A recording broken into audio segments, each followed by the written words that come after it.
Frank, just on the game, Jose was just in. He said that you used a system today that a lot of the players were comfortable with from Antonio Conte's time. Did that factor into your thinking at all? What was the thinking behind the formation switch? Didn't factor at all, because I don't know if I want to go through all the players, but I'm sure half of them were not here.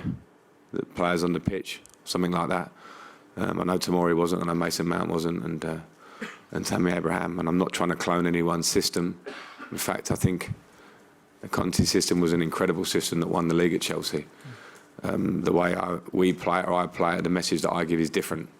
It's not simple. If you play 4-3-3, you're cloning someone else. Otherwise, we'd all be cloning each other. So it was more, can this be a system that helps us defensively and offensively against Tottenham for the way they play?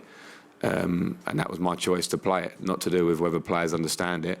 Having said that, the players took the plan on incredibly well, as we all saw.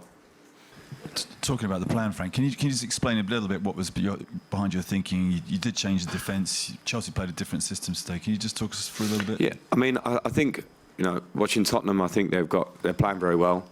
They've got a lot of players that can run behind and cause you problems. You know, Son, Kane, Ali, Moura, and having an extra centre back gives you an element of protection against that, particularly the athletic centre backs that we have, and they never got in on that pass today. The most important factor in my thinking was what it could bring us offensively and in terms of controlling possession of the ball. And I felt that where Tottenham do defend quite compact, we needed to use the sides of the pitch. Wing-backs help you do that. And then it allows us, and we haven't been clinical enough lately, but it allowed us to get Mason Mount and Willian slightly inside behind Tammy. So we had an element of protection the way it worked, but also I think it allowed us to have loads of control of the ball. So I'm pleased with how it did go. Matt. From the way you celebrated at the end, Frank, that was clearly more than just another 3 points. Does it get that much more emotional when you're the manager than when you were perhaps playing in these sorts of games? Possibly. Particularly when you've had a long week and we've waited a long time for a week's training to be able to work on what we wanted to do today. So that's been great. And that's not just me, obviously. It's not just about me, it's about the staff and the input, and we speak a lot this week. I spoke a lot, worked with the players on the pitch. So for me, the reason to get so excited was not to look like we've absolutely accomplished anything, because we haven't, because we play Southampton in a few days and we need to worry about where we're at in May. But I think for the players to feel how they should feel after that performance, and for the fans to see what they can do when they're absolutely at it in all senses, was a big deal. Now, can we be consistent? Can we keep reproducing that? Okay, any more? On the red card, Jose suggested that Rudiger might have made a lot of it. What did you make of it? And do you think it was a red card? It was a red card. I don't know how much you're supposed to make out of it. I think Son is a great player, and don't know him, but from the outside looks like a great person.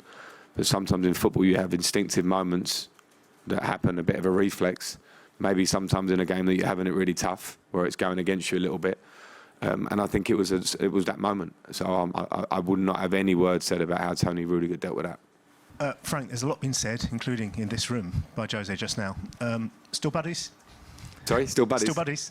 Yes, I think to go up against a manager who I respect so much from my playing days, but for what he's done in the game, and win, that obviously feels good. You know, he spoke before the game about how he really loves me and all that stuff, but he wants to win and beat me. And that's completely understandable. That's how we both went into this game. So it should never change that. Should never change that. Even if we had anything on the line during the heated 90 minutes, which we didn't, but it wouldn't change that. What Jose has done in his career, what he did for me as a player, means I have respect forever for him on that one. Okay, thank you very much. Good evening.